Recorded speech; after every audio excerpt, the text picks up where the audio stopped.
We can do it like this all day, hey, don't stop. Inhibitions run away, hey, don't stop. Let a bug hit windshield, scrape those off. My team running up big hills, they won't. Hey guys, welcome to another episode of Slaaap Haaapy. My name is Savilian. I'm the host of Slaaap Haaapy, and this is another podcast interview that I have for you today. Over the weekend, I was able to sit down and talk to a couple of mixed martial artists, two guys that are on an absolute tear in the Australian local scene. Their names are Marles and Diellon Lihari. They fight out of Absolute MMA in Collingwood here in Melbourne. They are great fighters, great guys. They have both had excellent amateur careers. Sam is about to make his professional debut in a couple of weeks' time, and Diellon is probably not too far off his. They are both high-level kind of fighters. They specialize in jiu-jitsu and probably boxing, but overall they are just, great MMA competitors. I got to sit down and chat with the guys because I feel like they're both kind of on upward swings with their careers, and I just really wanted to basically pick their brains on a few certain things. And I feel like my life is kind of taking this tangent anyway towards MMA and combat sports. So I felt like it was time for me to get someone from the combat sports world in on the podcast to sit down and chat, veer off from the music stuff for just a little bit. I'm still going to be talking about the music, but I just really wanted to, unpack their brains because I find combat sports and the mind of a combat, sports technician to be very, very, very interesting. And, it's something that I have gained a ton of respect for in as my kind of life has progressed, and something that I will respect for the rest of my life. Just anecdotally, let me just share this story here before I dive into a little bit more about the guys in this chat.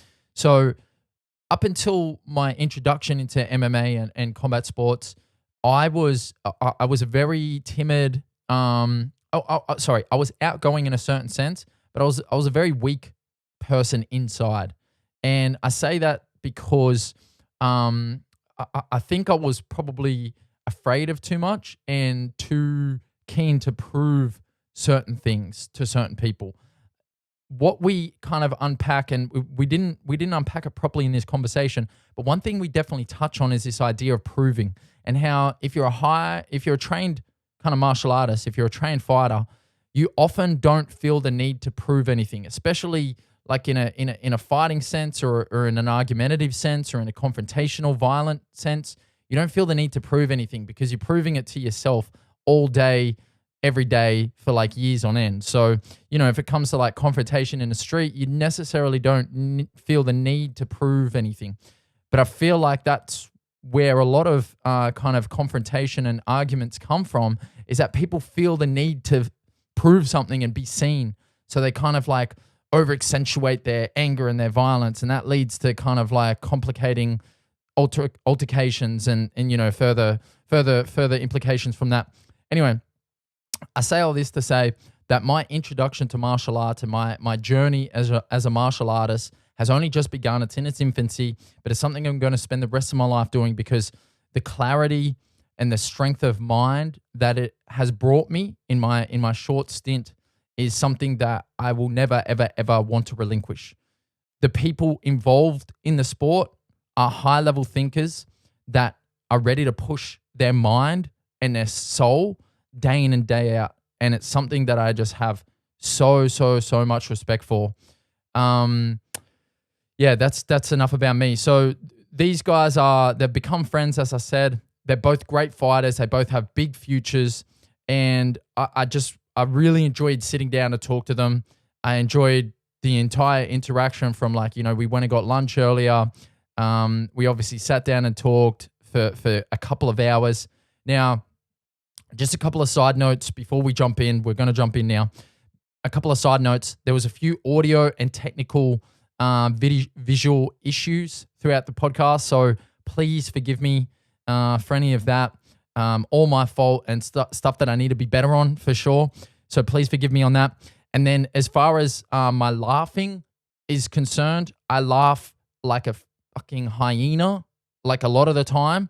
And that was just me overcompensating because basically off camera, the boys threatened me and said, if you don't laugh at all of our jokes, Sav, we're going to have to sort you out. So that's just me kind of going over the top to compensate. and to make them feel extra funny, if you know what I'm saying. Anyway, I'm gonna jump into the conversation now. This is Sam, Marles, and Diellon Lihari fighting out of Absolute MMA. And yeah, so thrilled to have the guys on, and yeah, can't wait to see what they do next. Let's jump in. Let's go. Are you serious? All right, you go. All right. Yeah. I feel like I'll be using that one a fair bit. Okay. What else have we got?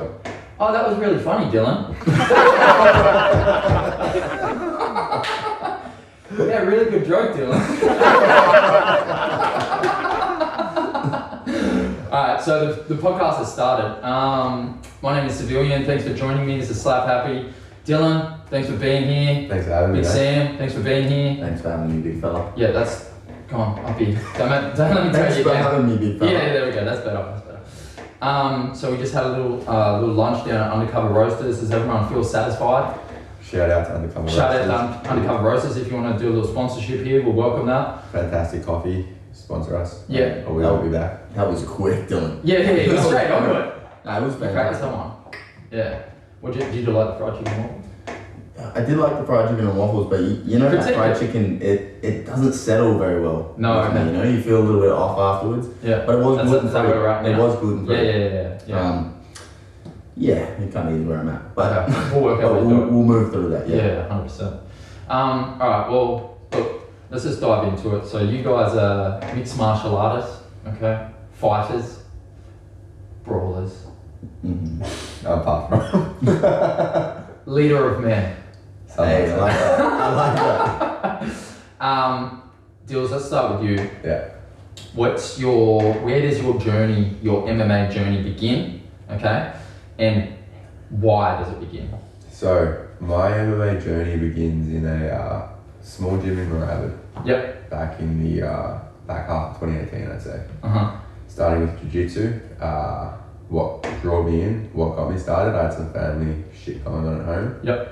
And jiu-jitsu was that place where you forget about everything, right? You go, you're rolling for an hour, you leave, life's good, and then you're like, oh fuck, I'm going home to this. Yeah, okay. So that's how I started with it. 1 session a day quickly turned into 2. Yep. 2 sessions a day quickly turned into starting to compete, which turned into meeting Sam and some of the other boys, which along the road, which I'm sure we'll sort of discuss, led us to where we are now. Yep. How long before you decided that you wanted to compete? Like, so you joined the gym. How old are you when you first joined? 18, 19. Okay. Yeah. I think I probably competed 3 months in. Oh, fuck. But in a jiu-jitsu competition. So like, you done a bit of jiu-jitsu, right? No, I haven't. Okay. No. Okay, yeah. So I just probably look like I do. You do. You give that. I got that energy. Yeah. You got that real jiu-jitsu energy. The real jiu-jitsu energy. Yeah. And those that know exactly what you're talking about. So you could go in and compete in 3 months, and obviously it's a combat sport, it's a martial art, so there is a risk of injury, but you tap when something's on. Not a whole lot. Look, yes, things can go wrong out of submissions with injuries, but it's a fairly safe, I'd say it's a fairly safe martial art to compete in at 100% intensity. Yeah. Like, It'll be safer than getting elbowed straight in the face. yeah. You're a little bit more in control. Yeah, okay. You can kind of choose how deep you want to go, if that makes sense. Yeah, cool. Yeah. So I did that about 3 months in. I did better than I expected I was going to do. I think I won. I came third. Okay. In like an 8-man, the white belt. Yep. Beginner. Yeah, fuck division yeah. bracket. I'm Yeah, like, yeah. oh fuck, alright, that's better than I expected. Nice little confidence boost, I'm sure. Yeah, good little confidence boost. Yeah. And then met Sammy probably 6 months into that journey. Okay.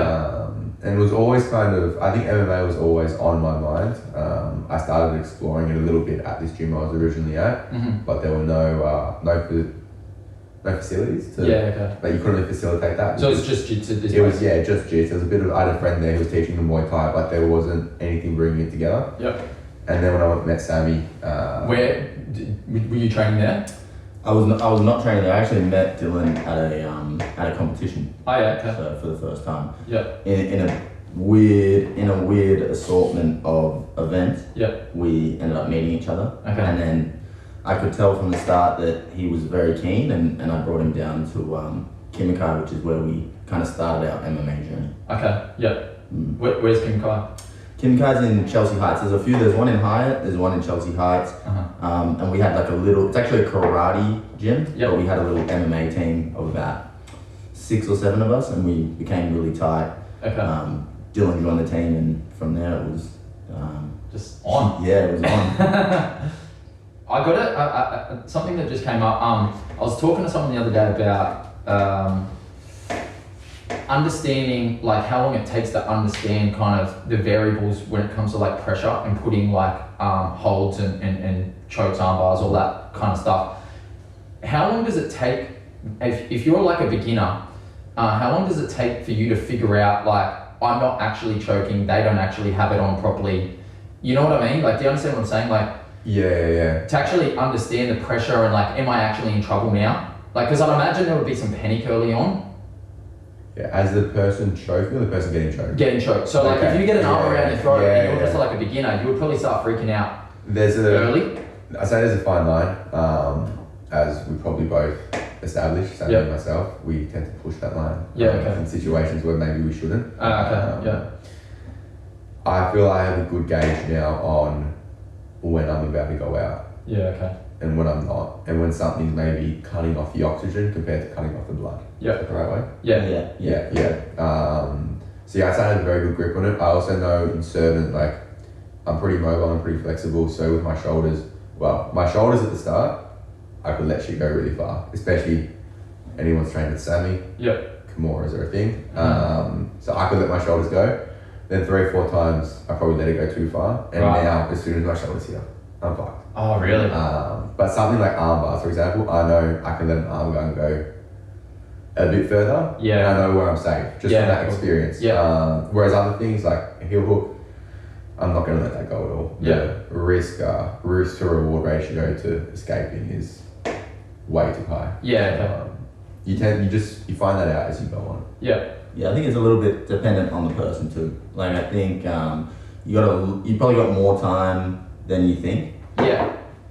But there's also like being stubborn. I think me and Dylan are quite stubborn. There's times where we'll be in checkmate. And it's like you know when you're playing a game of chess, and you know you're gonna lose, but you just keep playing. Pushing in pieces. Sometimes you just flip the board upside down. Is that because I'd imagine the understanding the time like is getting over the panic initially. Like when you first start, there would be. I'm assuming a beginner, right? Let's just say I walk into a jiu-jitsu club for the first time. I've never had someone put their hand around my throat in a non-sexual manner.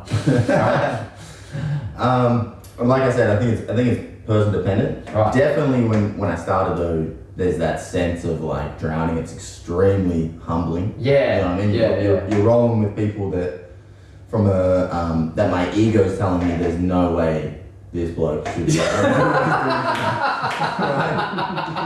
So the panic all comes from that. So it's humbling, but it's also you have that realization of okay, well, this guy can do this to me. What can I do if I put a bit of training in, put some time into this, and actually know what I'm doing? So it's an interesting journey. Those first couple of weeks are but that's I think when you get hooked. Because you see like smaller people, kind of like maybe less agile or mobile people, kind of putting it to bigger people. It's a shock to the system. It's truly a shock to the system because you're like, how is this happening to me right now? Is it the only martial art that like works like that? I think it's the martial art where size is not a massive factor. Obviously, as you get better, like if I've done 5 years of training versus a little guy who's done 5 years of training, I've got a massive advantage. But a little guy who's done 5 years of training versus someone who's done, 3 months. The size doesn't matter at that point. At all. Fuck, that's crazy. Which is pretty cool. That's beautiful. With that in mind, because I was going to ask this a bit later, but with that in mind, would you say that like, if you're picking like a base martial art, like to learn first, if you're like, obviously you started with that. Did you start with jits? I did start with jits. Oh, you did? Okay.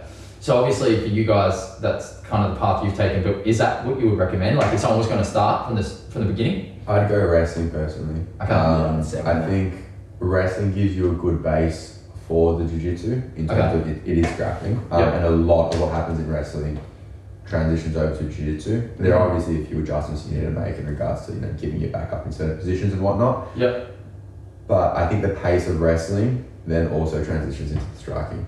Okay. Whereas for me personally, coming from straight jiu-jitsu, where you started with a bit, like you then got into boxing. Yeah, I sort of started jiu-jitsu and boxing at the same time. Okay, yeah, I started with the jiu-jitsu, and even when you're in the worst possible position, like a mount's technically one of the worst positions in jiu-jitsu. Yep. You're chilling. Yeah, okay. Keep your elbows tight, you're sitting there, you're not in that, it's not it's a dangerous position because of what can happen, but you're not getting hurt in that position, right? Okay. And it's a very slow sport. Okay. It can be high paced, but it's a very slow methodical. That's the one. Whereas something like any kind of striking is high paced. Yeah. And coming from that jiu-jitsu background, that took me a long time to try and bridge that gap. Whereas I think if you started with the wrestling base, you bridge that gap a lot quicker. Okay. They're a lot more similar. In that regard. I think the discipline that comes with wrestling too translates much more than I would say the jiu-jitsu. I think the jiu-jitsu, the pace that you train at, the intensity of it is a lot lower. Okay. You're with a lot of hobbyists. Yeah. But anyone who trains wrestling, it has got to go. You kind of develop that into your style. And someone mentioned to me the other day, in wrestling, you're kind of like always, probably similar to what you said, the energy's like always there, whereas like in other combat sports, there's like lulls, there's moments, there's a rhythm kind of thing. Yeah, there's nowhere to rest. You can't rest. Isn't that ironic? Yeah. No rest still like Sorry. But it's very dynamic. It's for sure the hardest. Okay. Of all the disciplines. That's so fascinating. Like it's exhausting. That's why people don't like to do it. Yeah. To train wrestling. So if you are a good wrestler, you've got a massive advantage. Okay, cool. Over the rest of the scene. So wrestling is the base. What would you add second?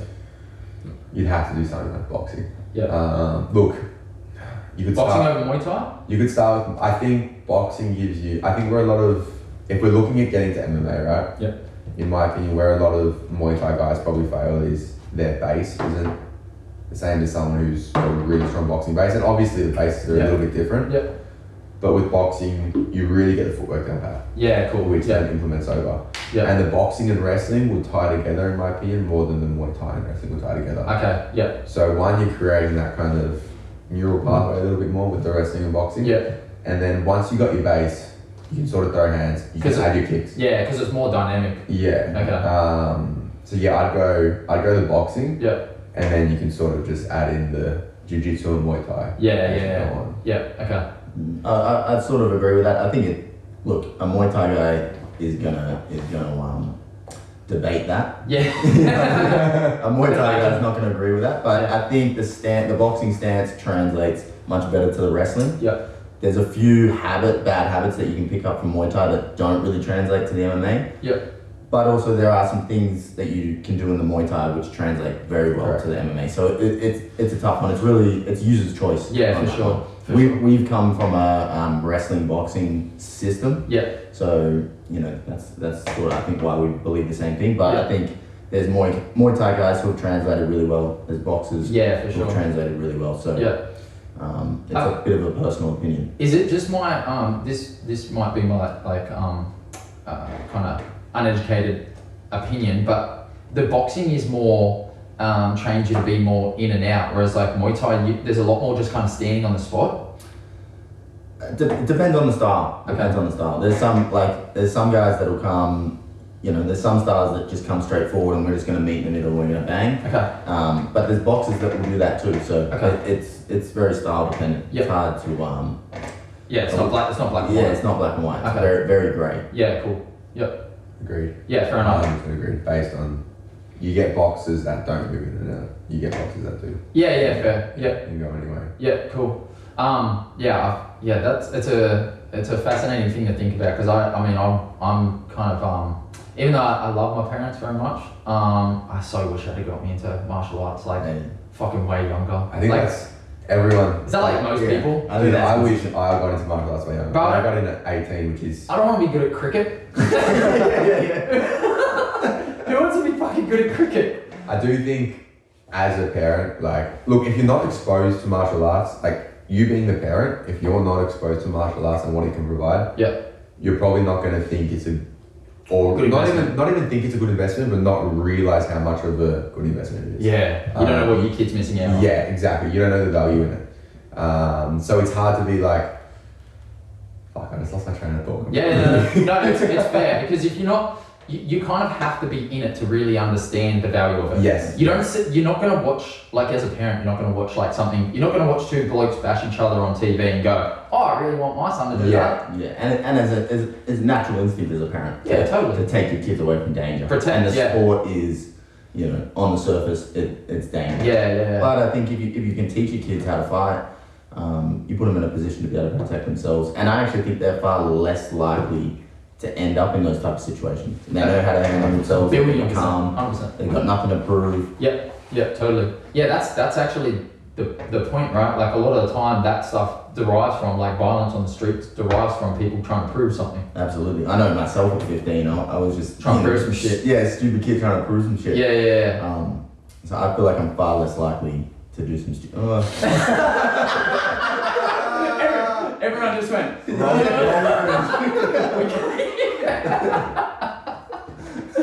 Oh, we're gonna get to quote that at some point in the future, I reckon. Moving on. But yeah, as Sammy was saying, that when you're younger, and once again, everyone's different, but for me, I had a lot of anger issues growing up, and I really didn't need to. I grew up in a fantastic family environment. I grew up well off. Everything I ever needed, I had. But a lot stems from your own insecurities. And it's like, you got to try to prove a point. And for me, that was a big thing. It was like, I don't like myself really. So I'm just going to try and be the guy who fights everyone and gets angry at everyone. Getting angry is cool. And I feel like that angry, scary kind of, you're the cool guy that no one wants to fuck with. That's your thing. And funnily enough, it kind of works for a while. And I never got to a point where it didn't work. Like, I didn't run into the wrong person who was like... you run into me. Yeah, exactly. I didn't run into a civilian. Thank God. Like, I ran into people who saw it. This kid's crap. Like, a 16-year-old kid who definitely doesn't know how to fight. But because I put on this facade, I just got angry and yelled and I saw the rig. And I saw the 16-year-old rig. It's really not deny the rig. I would never deny that rig.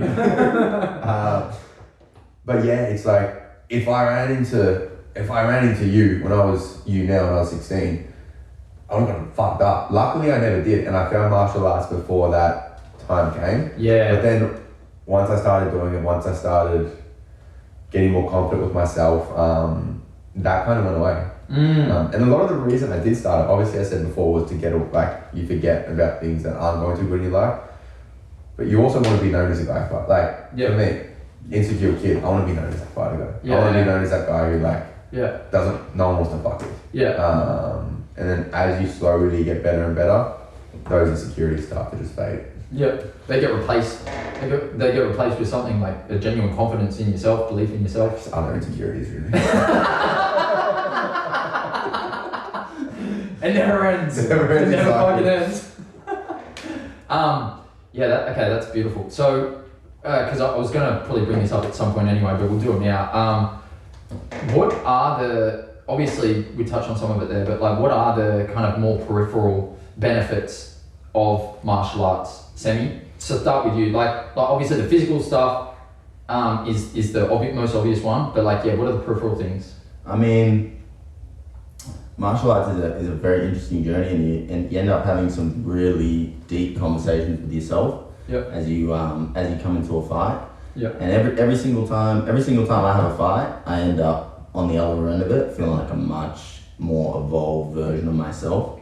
Just due to those conversations that you kind of have to have with yourself. Like, it's not so black and white. I think some people think we're just like tough and there's no fear and we're just, man, I got a bitch inside me. No, seriously.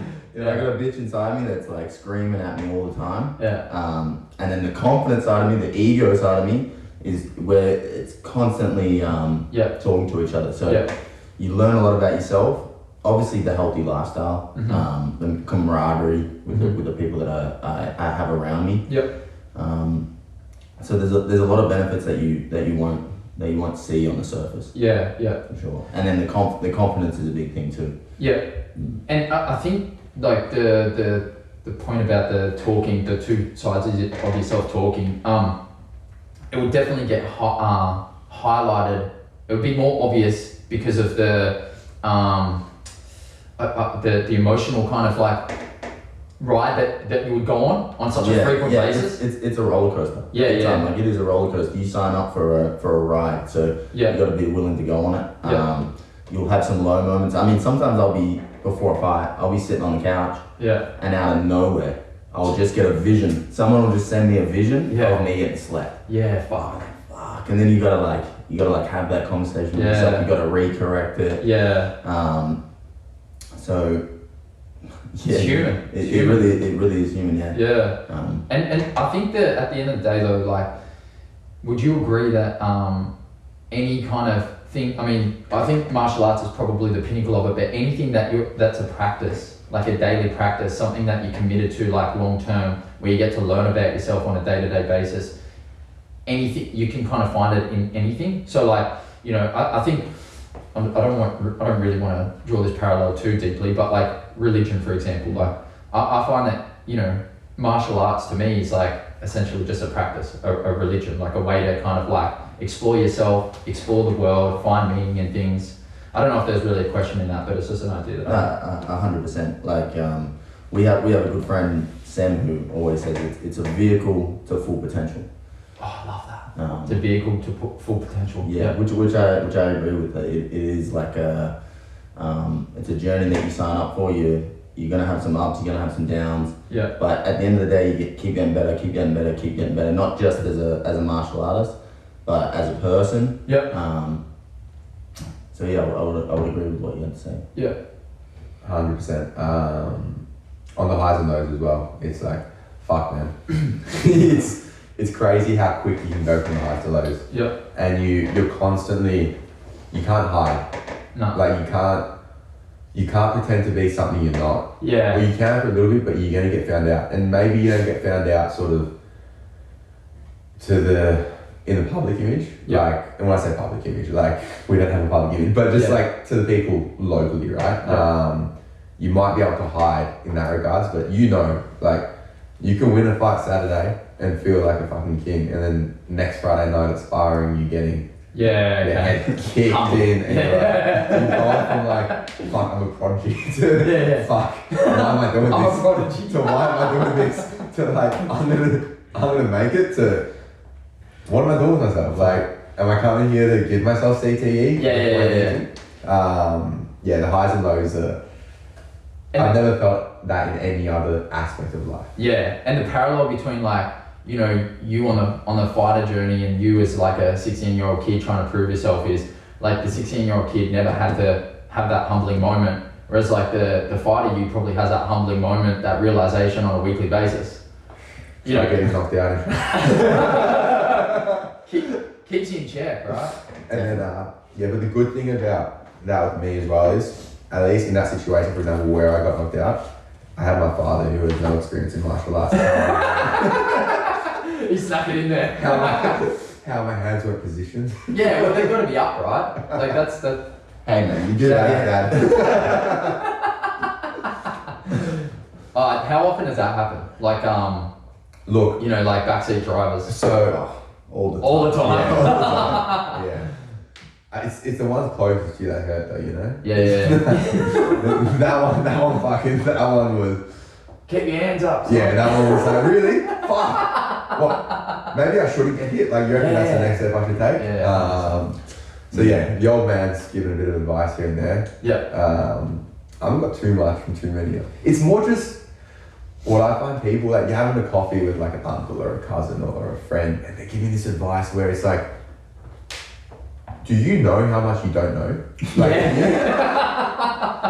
do you, like, it's just, I think people don't. Yeah. And they feel, I feel like most of the time, people just really want to be heard. They want their voices to be heard. So they'd rather speak even when they don't feel like they have an opinion or like a genuine opinion, they'll just throw some hot air out there just to fill the space. They need a little bit of input. I say the one that pisses me off the most. I don't mind the backseat drivers. Yeah. What pisses me off is when someone will talk to me about the fight. Yeah. And I quickly realize you didn't watch it. Oh no. I don't even think you watched it. Yeah. Like, you're just making some really general comments. Yeah. There's a couple. I won't name them. No, I can't do that. But there's a couple people who have like tried to have some conversations about some of my fights, and I go, "You just didn't watch it." Yeah, I know you weren't didn't watch there. it. You didn't see it. Yeah, what are you talking about? Fuck that, man. Why bother?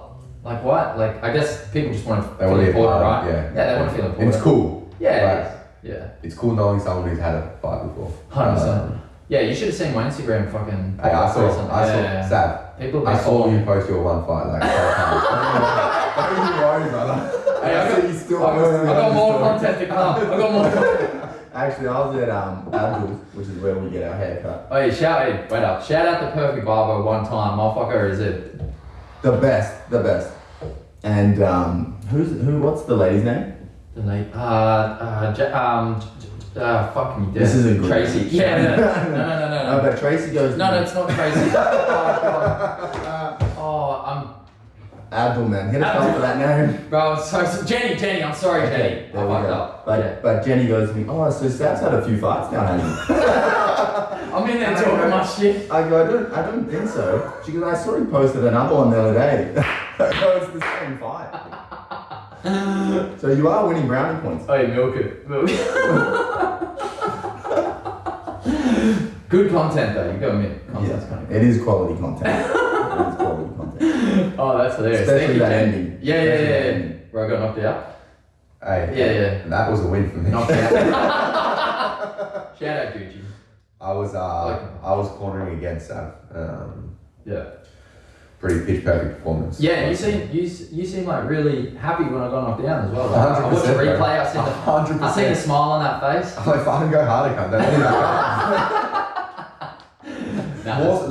Less you losing.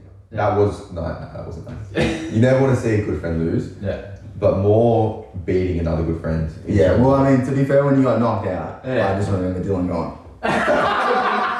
So me from across the ring. So just for clarification, what this was, so it's a tribute fight night. Shout out Tribute. Tribute.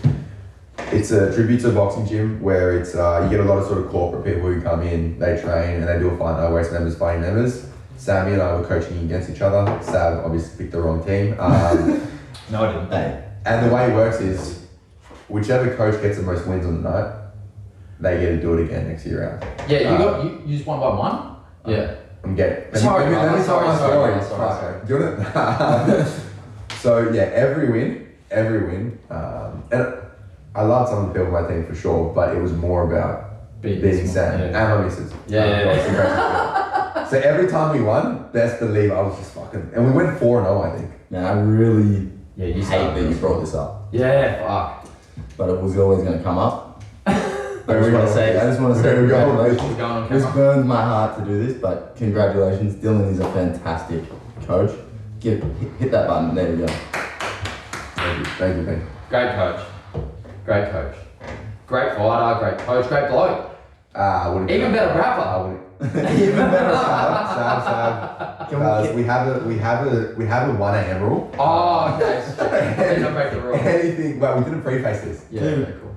From my memory, the event that we're talking about happened at about 12:32. Oh, we can talk about it. Yeah. So was that was on fight night, was it not?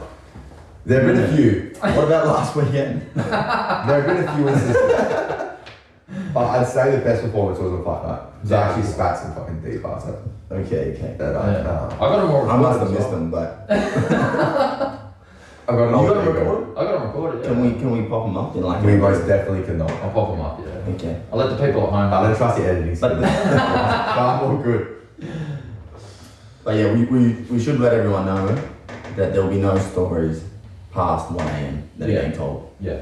I'll put a little disclaimer. Yeah. down But the lucky bottom. for you guys, there's been a lot of shit happening before 1 AM. Allegedly. Allegedly. Yeah. No names. Alright, nice. Alright, well, so let's we'll kind of steer clear of the 1 a.m. curfew for just a little bit. Mm-hmm. Kind of work our way into it. But Sammy, we've got to come over here. So we know Dill's kind of jumped in at about 18, jumped straight into some jits, you know, as a bit of an escape. Where's your journey start and why? For me, it was a little bit later. Mm-hmm. I think I realized at a young age that school and working in office was not for me. Okay. And I've always been an extremely competitive, active person. Mm-hmm. So I used to play golf growing up actually. Yep. I played golf till I was about 21 competitively. Yep. And I think my first sort of introduction into martial arts was my cousin, who's a hilarious man. Shout out to Alex. But shout out Alex. More ways than one. But he's one of those guys. Everyone's got a friend, right?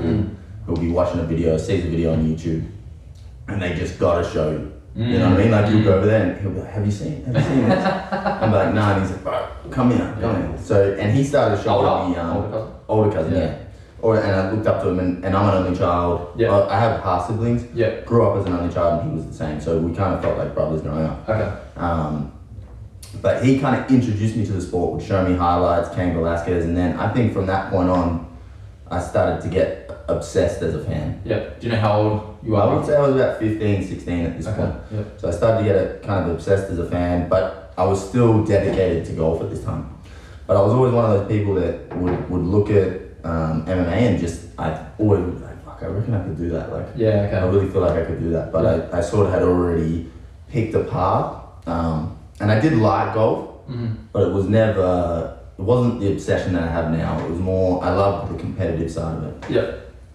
And then I think I hit about 21. I was actually traveling the US, playing a few tournaments, and I remember I just had an absolute shocker of a day, like one of the worst. And I was already starting, Just hacked it around. completely. Yeah. You know that Yeah, feeling. I know. Completely hacked it around. Yeah. Real well. You know, a few shanks, but Yeah, I won't get into it. But I remember at the end of the day where I'm filling out my scorecards, I've got person to the right of me, person to the left of me, and I'm looking at their phone, and it's like golf video, golf video, golf video, golf video. I'm looking at the guy next to me, golf video, golf video, golf video, and I'm looking at my phone, my feed, and it's like MMA, like, and I just started to realize, okay, if you want to be the best in the world or something, you really have to be obsessed. And I wasn't obsessed at the time. So golf, yeah. So when I got back, I pretty much quit golf. I started doing jiu-jitsu. Originally, I started doing jiu-jitsu as an excuse to get flexible. Yep. We all know I'm peak flexibility. Okay. Yeah. Okay. So I used it as a bit of an excuse, but pretty quickly I was dragging myself to the golf course when really I wanted to be doing jiu-jitsu. Okay. Yeah. And I grew up with Max, the man who owns his family owns a jiu-jitsu school, Devine Jiu-Jitsu. Shout out to those guys. So I started there. That was kind of where my journey started. And then I moved to Kimikai, where I met Joe Luciano, the welterweight champ. And they sort of took me in with open arms. And then I started from pretty much from the moment I met Joe. And Ed Bablock, who was our coach at the time, pretty much trained every single day from that point. Like even to now, from that day to now, we pretty much have not missed a day of training, and it's been an obsession. So how long into Kimikai and like starting to train with Joe did you drop golf, or had you already dropped it by then? I'd already dropped it. I had sort of already dropped it. I was still playing a little bit. I was working in golf and absolutely hating it. Okay, what were you doing? I was actually running golf tournaments. Oh yeah, cool. And I'm a pretty unorganized person. So it wasn't the best fit. Yeah, it wasn't the best fit for me. Yeah. And I remember absolutely hating it at the time. Yeah. And I remember as well at the time, probably before I had met Joe, when I was really just starting jiu-jitsu, I was at a bit of a crossroads in my life where I really, as sad as it sounds, I was at a point in my life where I felt like I wasn't gonna be anything, you know. Oh, okay. And growing up, I always felt like I would be something. You know, playing golf, being a very competitive person. I always had this sense that there was something bigger for me. Yep. And then I had hit a point where I sort of lost that sense of myself. And then I actually met another person on this journey, Kane, who used to be an SAS soldier. And I remember one day after training, he told me, just goes, dude, you put the work in and you really, really, really want it, like you will get it. There's no doubt in my mind. And just the way he said it to me, the confidence he said it to me with, I really believed it. And from that point on, I've kind of lived like, okay, if I put the work in and I'm willing to do more than everyone else, like I'm not going to be denied. Like hard work does not lie. Fuck yeah. And I love the fact that you know, martial arts is just one of those things where it's really hard to lie. You can't lie. You cannot. You can't hide the work. The work's either done or it's not. And I mentioned this to you the other day in terms of like hip hop and music, because of the subjectivity involved. Like you can lie, you can fake stuff, you can come off as something pretty easily. And you know, so in some situations people will never know. Yeah. But in martial arts, you get fucking found out real quick. Real quick. Especially now. Yeah. I don't know about you, but when I grew up before, you know, before social media was such a big thing, before, you know, you can kind of find anything out now. Whereas back in the day, there used to be like this like myth of like, man, you know, you know Sav's brother, like he's a black belt, dude. I've seen him fuck a bunch of people, you know? And you would go, oh man, okay. But now there's no hiding. Like, you have your moment. You know, it's gonna be filmed. Everyone's gonna see it. So like, if you've been lying, you get found out real quick. Do you remember like in high school there was like one kid that like did karate or some shit, and everyone was like, oh, he's like done karate. Yeah. And like you have no idea what it means, but because you know he's a killer. You know he's done. He's a fucking. He's probably only just doing the like. Like probably doing that shit, but like because he's done karate, like it had the as you're saying, it had the myth of like, oh fuck, don't go near that guy that done karate. 100%. I think once you start doing it a bit more, like getting into it a bit more seriously, you still hear people talk about these, not kids anymore, obviously we're out of primary school, but you get like a friend talk about this guy's kid who he knows is this like crazy fighter and this and that, and then like you go and you look him up and it's like the guy who's going like they're like taekwondo tournaments. You know what I mean? And it's like people talk people up so much, especially like I'm Albanian. A lot of Albanians have probably anger issues which lead to fighting. Yes, that's how I phrase it. And the amount of people I get told about like, oh, so and so's son is like this, he's mad, and he's like, and then you go and watch it and you're like, you got no idea what you're talking about. Like, you actually have no idea what you're talking about. And you got no idea that you got no idea. Yeah, that's the worst part. That's a dangerous place to be. They talk about it like it's fact. Yeah, because they think it's fact. Yeah. But they're talking about something, and if you don't know, you'll believe them because they're telling you. Yeah. There's no sense of, what's the word? Like, they're not lying. No. Because they believe it. Yeah. Wow. That's why I decided recently, not too long ago, like I wish I'd have decided this earlier in my life, but I decided this kind of recently that I'm not going to really defend my own mind as strongly.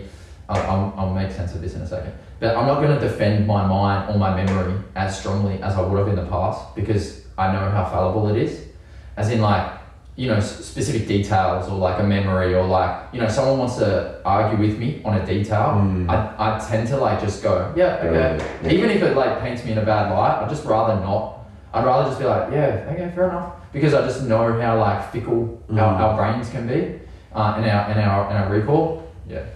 Just sort of throw that out there. Some good relationship advice right there. Yeah. I feel like. Yeah. Someone here might be able to use that. I feel like there's someone out there that could use that advice.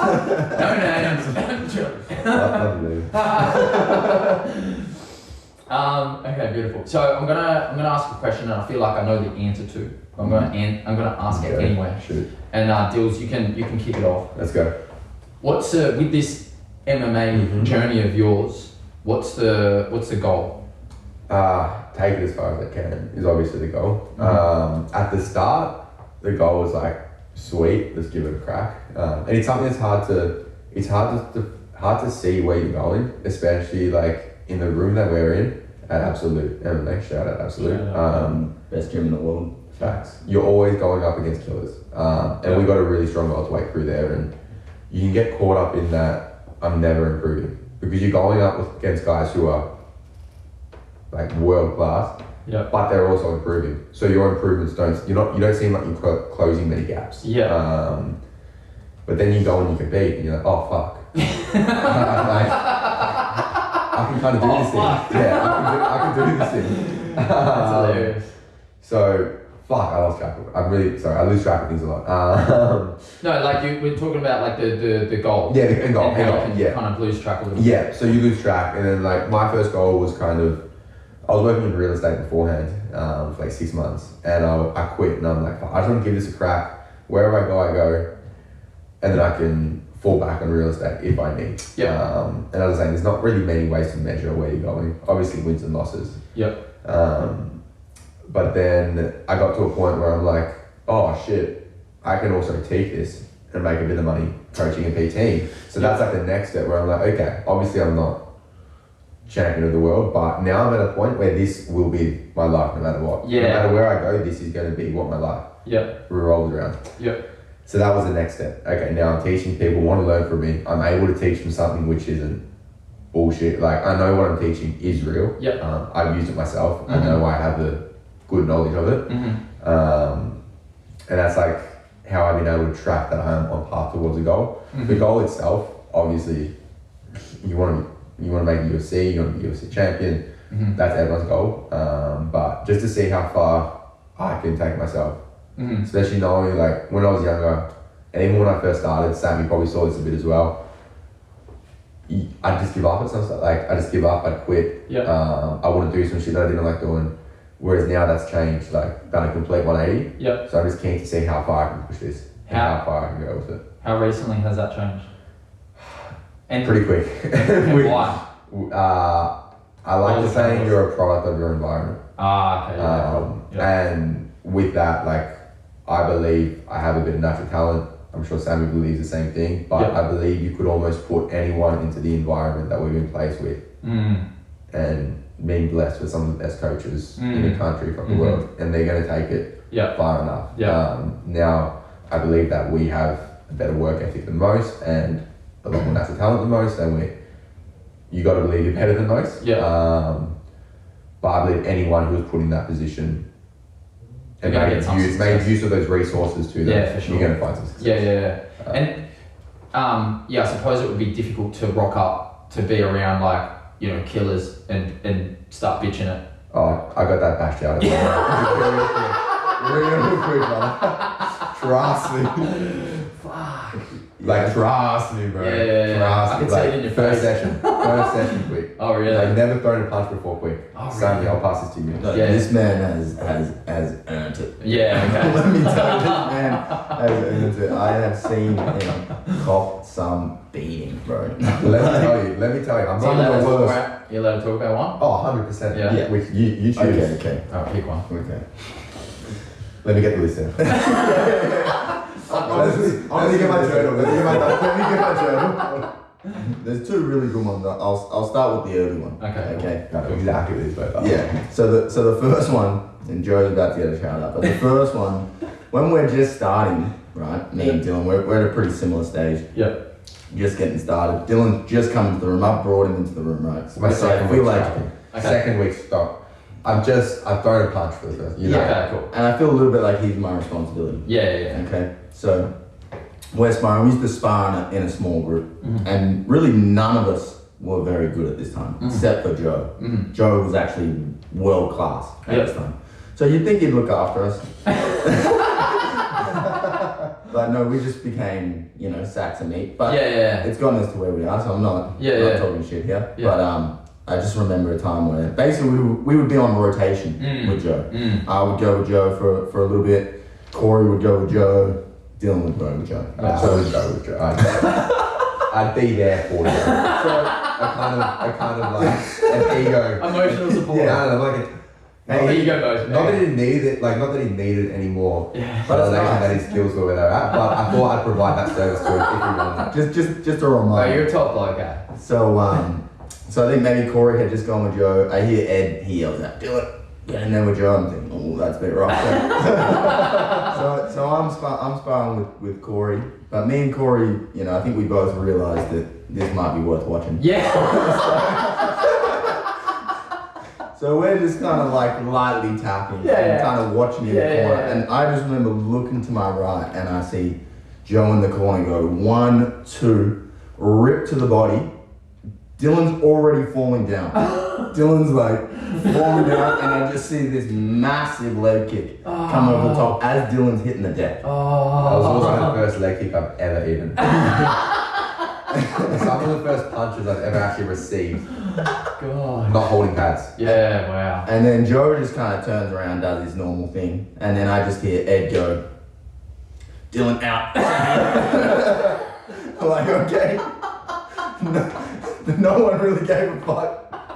You But I see don't it know, back so down you- on you pretty quick. Yeah. Okay. But I also think at this point, no one thought we were going to stick around. Or no one thought that Dylan was going to stick around. Yeah, okay. So it was kind of just making the most of us at this point. Yeah, You know what I okay. mean? Yeah, Not Let's many get, people do. yeah. Now it's not quite as bad. The last beating was probably worse. Yeah. Okay. Let's talk about it. Okay, So wait, can I just clarify? How long ago was that one? How long ago was that? that was very early. That would have been 3 years ago, 3.5 years ago. 2-3 weeks into us training together. Right. Like, He had no right I internet. just came out of the womb Yeah. and been thrown onto the street. Wow, you poor little baby. Yeah. Like, Yeah. no right being in there with Joe at that point. Oh, shout But out. respect for doing it. Respect for fucking going back. You know what? You say respect for doing it. Yeah. That implies I knew what I was. Correct. I'll take that Correct. respect for doing it. Yeah. But like, No, do you know what? You can get some respect for going back. Yeah. I'll take that. But truly, I'll own that. you wouldn't be as good as you are if it wasn't for those moments on the come up. I also have a lot less trauma. If you have a sleep, you'll get better. Yeah. The second one's probably better. Talk to me. This was 6 months ago. Okay. This was about 6 months ago. So we're in Wollongong. I'm having a fight. Yep. And we had a fairly new team member in Sarman, which is kind of the beginning of a little group we'd started between me, Fuck you, Simon. Joe, Dylan, and Sarman. Mm-hmm. We got up to Wollongong. Last minute, day of the fight, Sarman books his flight, comes up. Yep. Right. So now it's like the first time Again. the four of us are Yep. together. Mm-hmm. And there's a good time to be had. Yeah. It feels. There's energy in the air. So Sammy wins his fight. I had my fight. Now Dylan's fighting in 2 weeks. Yeah. Right. And so really he shouldn't be drinking. Yeah. You know. Fair. And I know on my behalf I was saying to him, don't do this. That sounds like What was the conversation we had just before we started this podcast? Yeah. Okay, look, I might be downplaying that a little bit. I might have been the one that the catalyst. Yeah. But anyways, not much was said. I don't think Joe said too much, but we ended up having a great night. It was a great night. It was a great You night. know, we rebooked our flights, that type of night. Yeah. I spent $800 on. Sorry to cut you in here, but this is the night that we had. Sorry to cut you in, but just that's in. So This is worth it was about 7 a.m. and I'm like feeling, Hey, this is past our 1 a.m. Yeah. This is the next day. So I just woken up from my sleep. It was 7 a.m. and I'm like, fuck, I need to see my girlfriend ASAP. I'm like, I need a cuddle. Yeah, I just need a yeah. cuddle. Like genuinely a cuddle. Like a cuddle. Shout out. And my flight's at 1 p.m. I'm like, nah, I can't wait that long. No. I can't wait 4 hours to get on the plane and then 45 minutes on a plane. No. I need that cuddle now. So I went on Jetstar. Not a shout out to Jetstar. Not a shout out. You're trash. But anyway. So I went on, had a look to rebook flights. I'm like, sweet, there's a flight like 10 a.m. Yeah. Fuck it. Book, blah, blah, blah. That flight cost me $800 Yes. to rebook. I got there 3 hours earlier. The worst part of the whole situation, I fell asleep on that plane. And when I woke up from that sleep I had no more anxiety in my body at all. Oh. I didn't even want to see my missus anymore. I was like, Intern. You're gonna regret that. Yeah. I'll edit that out. Love you. Okay. I think she's just called me. No. It's like she knew. They got a radar. Anyway, back to the story. So then next week, you know, and I'll drive down. Like me and Joe will drive down to Dandenong just track during the week, and all week Joe will be telling me in the car, he's like, "Fucking, you know, Dylan shouldn't have done that. I'm gonna give him a beating on Friday." What, for having a drink? For it wasn't a drink. Oh, okay. there was a few. Yeah. Preface as well. So now we're 1 week out. Yeah, we're 1 week out. We're 1 week out from the fight. 2 weeks out is our last hard contact night. Okay. Yeah. Go. So Dylan's thinking, I know Dylan all week's thinking I'm safe. It's 50%. I'm 1 week out from fighting. Yeah, so we dance a little bit, touch, kind of like just keep the movement going. Yeah. But no disrespect. As the week goes on, I continue to hear this storyline that Dylan's going to cop a beating. All right. And I'm kind of getting roped into this too. Fuck. No, don't spit. Shut up. Sorry. Don't act like you've never, ever needed a reason to give me a beating. Were you jaying it up a little bit? Just a little bit? Mate, when coach tells me what to do, I listen. I listen. Yeah, I'm just here to listen I'm to a coach. soldier, bro. I'm a soldier. Respect that. So I'm hearing this narrative all week. Look, I'm not going to lie. I'll say it here. There was a part of me inside that was excited. Just a part. So anyways, Friday comes along, but I'm also in the back of my head, I'm thinking Dylan's a week out. And it's probably not going to be that bad. Yeah, okay. You know, it's a bit of talk. Yeah. So anyways, Dylan's got to do 3 rounds. Yep. Hard rounds. No, you're forgetting. I had Simon the round before. Oh, sorry. He's got to do 4 rounds. rounds, but I don't think the one with Simon was supposed to be a hard round. But it was. Yeah, it always is. It always is. Yeah. Shout out the Vanilla Gorilla. The White Rhino. There's a few nicknames there. The Bald Eagle. So he does his warm-up round with Simo. Mm-hmm. Not so much of a warm-up. Yeah. Then he gets Joe second. And this round I'm watching. And Joe is giving him a highting. An absolute hiding. And I can see it at a couple points as Dylan's getting taken down. I'm in the corner. We make eye contact and I can see the fear, the realization that this is going to be a tough night. Knowing I still have 2 5-minute rounds. Plus this was probably 30 seconds into the round with Joe. Yeah. So three 5-minute rounds. Who was the third person? You were I was second, and you got to understand, I'm watching this round, so I'm having a rest right now. Yeah, okay. I'm chilling, okay? Joe's just giving him a beat. Joe gets out of the cage. It's my turn. He goes to me. You know what to do. Give it to him today, and I'm like, are you sure? No, I don't want to. Do I have to? That's my friend. Coming off 10 minutes. Coming off 10 minutes. I jump in there raging hot. Oh, right? Really? Yeah. Then you're good to go. I get my turn, which was fun, you know. I know Dylan would do the same with that opportunity, so without a doubt. And then lastly, he gets Ahmed, who I thought was going to take it easy on you, and he most certainly did not. And then at the very end of sparring, I see Dylan. I knew he was going to be a little bit shattered. I see Dylan. You go to that spot, sitting next to the mirror, up against the wall, and be honest with us. Cried.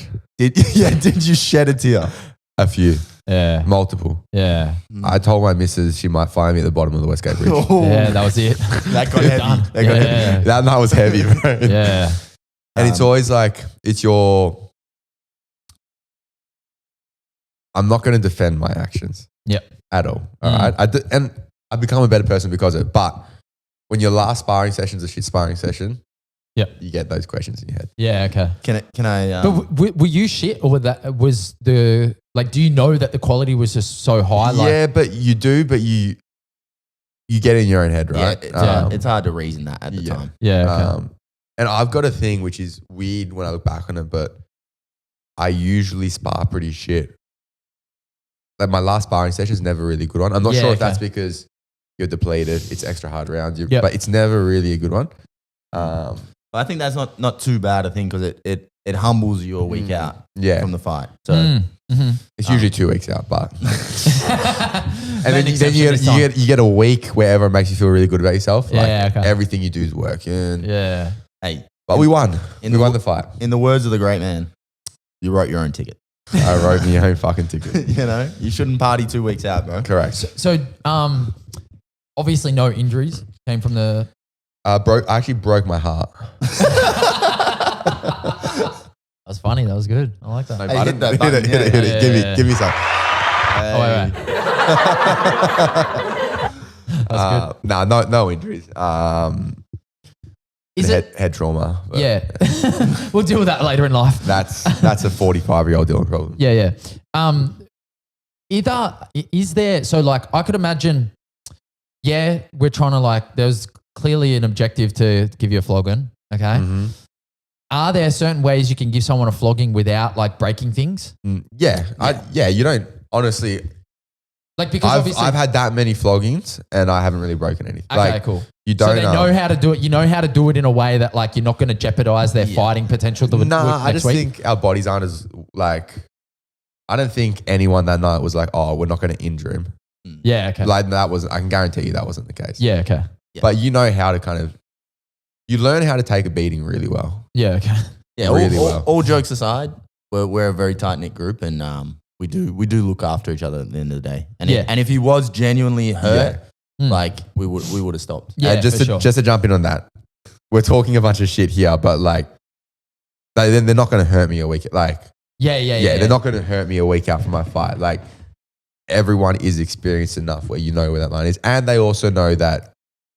I know it sounds retarded. Like I can take a beating, but we know what we all know each other's limits to an extent. Yeah.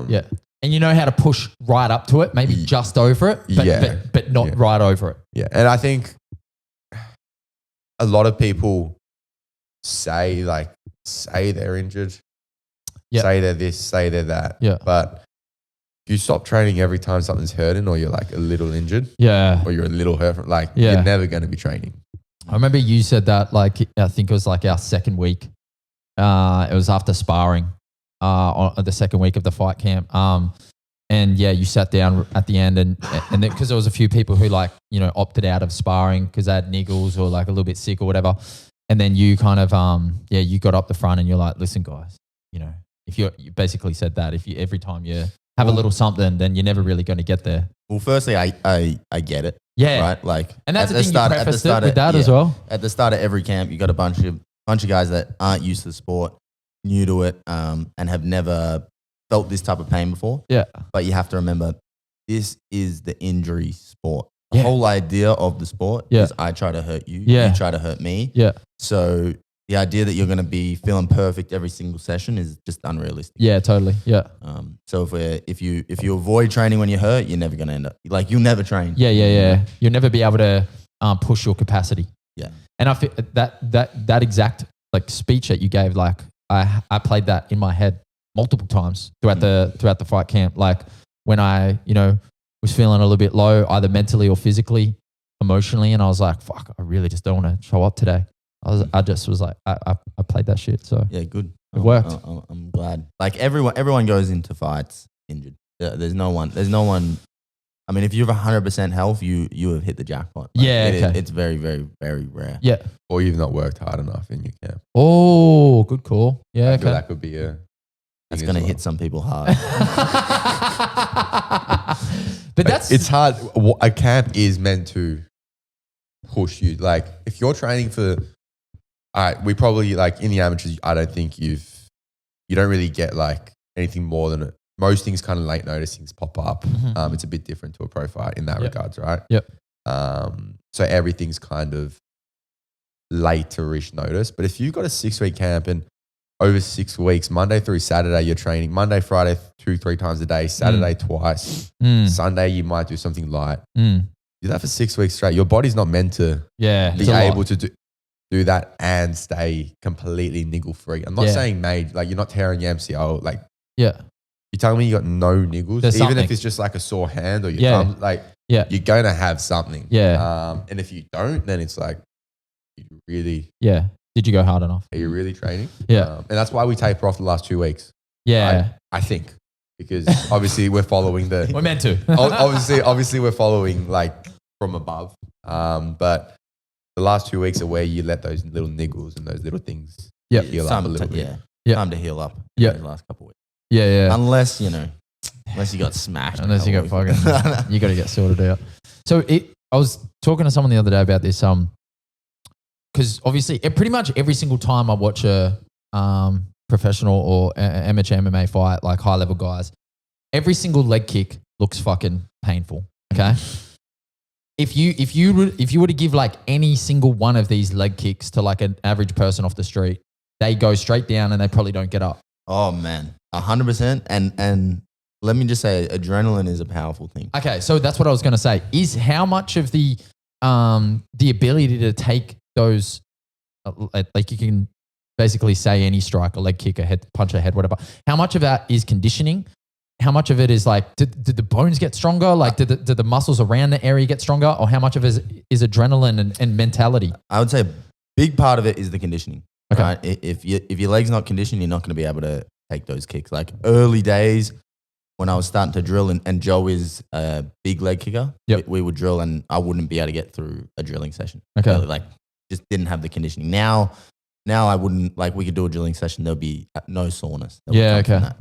that. When it comes to fight, when it comes to taking kicks bare shin, a lot of that is adrenaline. I mean, I actually made the mistake. Dylan and I made the mistake one time. We're at a house party. This may or may not break the 1 a.m. rule, but go on. yeah. Anyways, we're having a good time as you do. And then I said to Dylan, I said, bro, your leg kicks are shit. We did this a lot back in the early days. I said, bro, you got nothing on those leg kicks. Yeah. So then we do a little dare. I put my leg out, thinking I can take this. Yeah. Anyways, I go, kick me as hard as you can. I can take this. He kicks me so hard, dude. Yeah. No adrenaline in the body. Oh, of course, yeah. Kicks me so hard, digs it into my quad, and I swear to God, I could not squat for about 3 weeks after Sounds that. so painful. It was so bad. I did not think it would be that bad. That's when I realized Dylan can kick. Was that that moment? The thing with the adrenaline as well. My last fight, I got kicked in the hamstring. Yeah, okay. Like literally, I got one wasn't even 100% kick in the hamstring, right? Yeah. You don't feel anything. It was probably 50% the kick, 60. Yeah. For 5 days, I was limping. It was one kick Yeah. to the hamstring, Yeah. and I was limping for like 4 This or in 5 your days. in your most recent fight? Yeah, Oh wow. yeah, Jesus. yeah. And I felt it for like 4 or 5 days. Yeah. One fucking little kick to the hamstring. Yeah. Okay. Ridiculous. And also, people don't realize how much it hurts to kick. Like Yeah. your Yeah. shin after a fight will be swollen, sore. Like it hurts just kicking. Bro, I watched the replay of the was it Joe's last fight where the dude like Against snapped his leg? Nelson. Yeah. Oh. Yeah. 3 fights ago. Yeah. Caleb, Mills, Nelson. Yeah. How often does that happen? It's rare, very very rare. But Uva, Whiteman. Yeah. I can think of like maybe 5 occasions that it's happened. I'm sure it's happened on other local shows around the place. It's pretty rare. But if someone checks it and you hit the wrong spot, Just wraps around. yeah, it's bad news. You know what Yeah. the craziest one is? You've probably seen it. You might not have. This guy throws the leg kick. Yeah. Oh yeah. The guy checks it clean, and the guy checking it snaps yeah, his leg. he ends up. So the guy who checks it and defends it properly, his leg gets snapped. It's usually the guy who's throwing it who gets their legs fucked because it's like you're hitting something which is, that's the shin strong up. You're hitting that. Yeah. But the guy who checked it snapped his shin. I think there's got to be some other factors at play. Like I think maybe you've gone in with a little bit of a fracture. Like it's so rare. I feel there must be some other factors at play when that happens. This is just you sticking up for your boy, bro. And we always come back to this. It's always defending Connor. It's always going back. Hey man. Hey, just quick on Connor. If he comes back and I mean, obviously he's going to fight Chandler. Yeah. If he loses that, He's done. he's fucked. That. Yeah. But what He's not done. No, like, let me he's still rephrase going to this. be a big star, but He'll be a star. Connor beats Chandler? Yep. Where do you think he can go? there's no. Oh, if he beats Chandler, Yeah. he'll get a title. Straight He will, dude. Straight in. He will, dude. That's not. Do you think Connor can beat? Are they fighting a welterweight? They're fighting a welterweight. They're fighting at welterweight. Yeah. Do you think Connor beats Leon? No chance, dude. No chance. Be But real, I'll be watch real. it. Bro, Be yeah. I'll real. watch it. Leon look fucking pretty good. The thing about Connor, which is different, and I'm a bit of a Connor fan. I'll Yeah, admit it. yeah. I hate to admit it, Yeah. but it's the But truth. I you're- came up on that. You're I real. came up on that. Yeah. You're real. But I think with Connor, the difference is other fights. I'm excited about the fight. Mm. Anytime Connor gets booked, Yeah. I'm not even excited about the fight. I'm excited about the build up. Yeah. I want to see the press You want conference. to see the player. Like, yeah. You want to see the player play. Yeah. I want to see the walkout. I want to see the spectacle that is. He's a once in a lifetime personality, sports showman. Yeah. I get that. Agreed. But I do think that for anyone, like, because there's people who are like interested in him as a showman, as the like celebrity. There's people who are interested in him as obviously the fighter. And I just think a loss to Chandler, and then if he goes out like that, I think it'll tarnish his big time. If he loses his legacy. If he loses to Chandler, I feel he'll lose a lot of interest from the hardcores. Yeah, he'll lose my interest. I'm not going to be there to. Yeah, it's a bit hard. Except I'll watch him fight Nate. Yeah, you know. Oh yeah. I'm still down to see him fight Nate, but he'll no longer be in the discussion as a contender. He's not really there anyway. He's only really in that discussion because of he's Connor. Yeah, because he's such a big deal. He's going to make pay-per-views, but if he loses this, he won't get that Dana White privilege anymore. Nah, I don't think so. I think it's actually gone the other way a bit with him, where he was really fucking good, right? Like whatever, he was fucking amazing. But then he kind of fell into that image of, he's just famous because he's Connor. And people kind of forgot about how good he actually was. Yeah. His skill or where he was almost gets slept on a little bit because he probably took it to Habib. Oh, yeah. Even though he didn't really take it to Habib. Come on, bro. He tested you. For a round. He tested you. Yeah, for a round. Tested for a you round. boys. For a round. He was fucking good. I think people forget that. Yeah. Like people forget that he's legitimately like skilled in all aspects as well, not just the striking. No. Like I think he shot Habib's first takedown. I just think he's chained. He tried to, from what I recall, Habib shot kind of sprawled.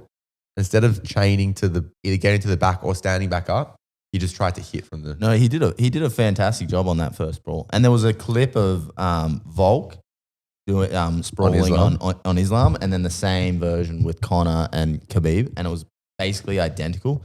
Obviously, Volk got to that next stage, but they both had the right idea of how to handle it.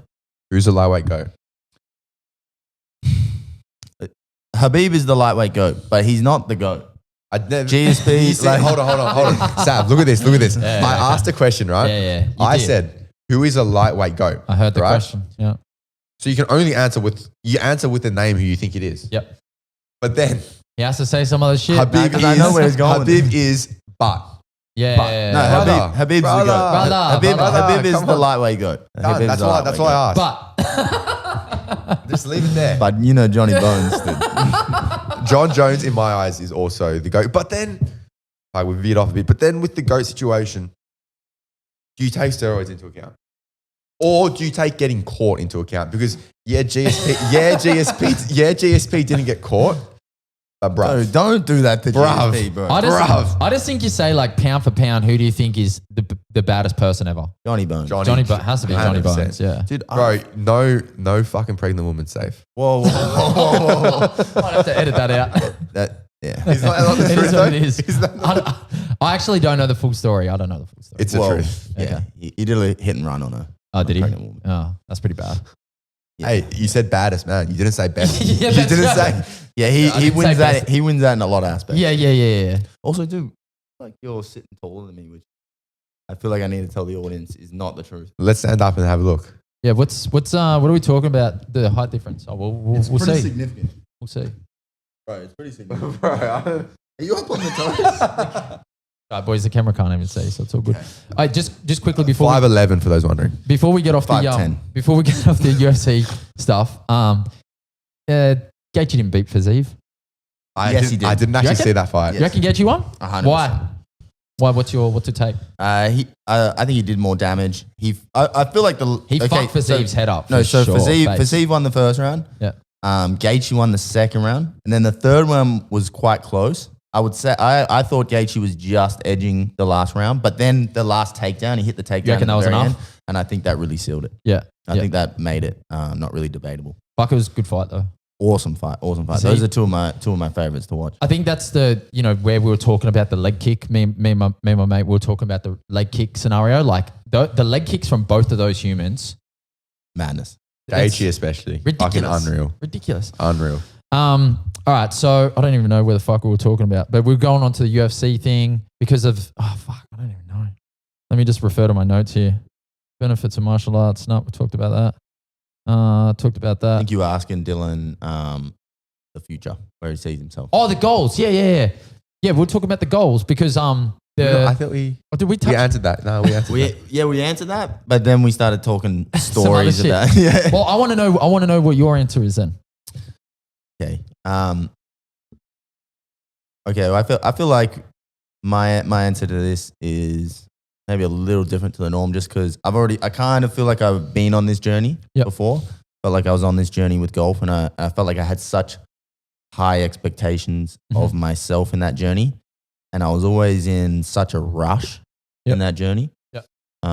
Which is funny because now I'm older, so seemingly I have less time to work with in a sport with a shorter career. But I don't feel that sense of. I don't feel like I'm in a rush. I feel like I can take my time. I love what I do as well, so it makes it easy. I would say my goal is to reach my potential, and if my potential is to be a 6-6 journeyman, then that's what it'll be. But if my potential is to be a world champion, then I'm gonna find out. Yeah. Okay. And I would love to have respect in this sport. I remember my first coach. I would do pads with him, and he would always tell me stories of all these old fighters that he used to have. Charlie, man. He'd be like, Charlie was such a madman. And I just remember thinking, I would love to be one of those stories one day. I would love for him to be talking about me to some kid coming up that way with that kind of excitement. Yeah. So I guess that would be special. That would be special, yeah. Obviously, I believe at my best that I can be, I can be one of the best in the world. I can show my level, but ultimately I'm just trying to get better, trying to reach my full potential, and whatever that is, I'm content with. And I also see myself being, I see myself being in the industry for a long time, even beyond my fighting career. Okay, yeah. The idea of reaching your potential is such a powerful thing that I think a lot of human beings get distracted from. Because it's like it's a scary prospect, like to look into your own eyes and go, are you really gonna give it everything you got? And to be honest, like sometimes we aren't ready to accept the answers that come back. Yeah, 100%. And being on a journey where that is at the center of what you do every single day. Like it would be so fulfilling in itself. Like regardless of titles, accolades, fucking all the show that comes with it. Like the idea of like trying to fulfill your own potential day in and day out. That's a beautiful thing. Well, and I mean if you look at it that way, and I would say this really to any athlete, if you look at it that way, you get out of this mold of comparing yourself to everyone else, and you realize, okay, the journey to the top of the mountain is different for everyone. We're all taking a different path. Yeah. I know in golf, I was like way too caught up in what this person was doing, what that person was doing. Oh, he's 16, he's playing in this. And like, I'm totally comparing myself. I feel like I'm falling behind when really I don't, there's hundreds of stories as well of people making it at, 28, 30, 32, 33. Yep. Like everyone's on a different journey. Yep. And it's very easy to get caught up. Very, very easy to get caught up in that. And if you're just focusing on yourself, and it's easier said than done, I still have times where, where I can get lost in there. I can compare myself to others. But at the end of the day, if it's just you, if you're the only person you need to worry about, then it takes a little bit of pressure off, and it makes the journey a bit more fun, I would say. Yep. You earlier, when you were talking about the golf scenario, you brought up the idea of obsession. I feel like in most sports, or pretty much anything where you're trying to be elite, obsession has to be at the core of it. Has to be. Like you can't get to the top of any field if you're not obsessed about it. Passion is a prerequisite. Like if you don't have that, you're wasting your time. And you will hear stories of people making it without the passion, but that's like it's an anomaly. It's an exception to the rule. For the Mm. most part, everyone that gets to the top is obsessed, and the passion has to be there. Dills, how early on did you think like I'm obsessed about getting better at this sport? Like how quickly did you decide that's what you wanted? Pretty quick, man. As I said before, I quit my job pretty early. Yeah, okay. I didn't quit my job with like another job to fall into. I wasn't coaching. I wasn't PTing at Tribute. So it wasn't half-assed. You were like, I was like, fuck it. yeah. Obviously having Sam and Joel around. Yeah, they're like, look, you're young, you're 19. Now would be the time to do it. Now would Push be it. time to take that leap. Get obsessive. What's the worst that can happen? And obviously when you're 19, you're like, you think you're old. Yeah. I think at every age you think you're older than you are, right? But at 19, you think you're an adult. Like you think you're there. Yeah. So it was a bit scarier, but I'm like, okay, I trust these guys. I look up to them. Mm. I'm going to take this leap. Mhm.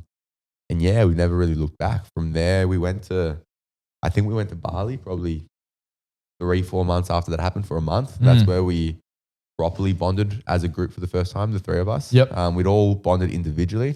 Yep. But this was the first time that like the trio was kind of formed. Yep. And then ever since then, it was, full steam ahead. Yep. I probably had phases where I phased in and out a little bit more, just with my own shit that I was dealing with. Mm-hmm. But I think age is a factor in that too. yeah, I was youngest. Absolutely. By Yeah. I was the youngest by a bit. And I was just finding my own feet, finding who I was as a person. Yeah. And it can get quite like as I spoke about those insecurities before, right? Yep. When you then start this fighting thing and you're now starting to get people talking to you more, people interested in you more, all this, you're getting this confidence. You can also develop a fake sense of confidence. Yep. Because the confidence is built around you're a fighter. Yeah. But it's not built around who you are as a person. Who am I? Yeah. So there was phases where you think you're coming really far, then you get back on your ass a little bit because you realize, oh shit, maybe I'm not, but I still have all this stuff I need to work on. Just because I'm doing this thing, that doesn't eliminate all these other issues. I got to work on those. Dude, I fucking love that because, I think elite athletes or performers or people at the top of their craft, they kind of mask they feel like the thing plugs that hole. Like just because I'm just because I'm an ex person, whatever, like there's some really, popular hip hop artists in this country that I'm a fan of, that I feel like their skill masks their flaws and fallibilities as a human being. And they lean on that too much.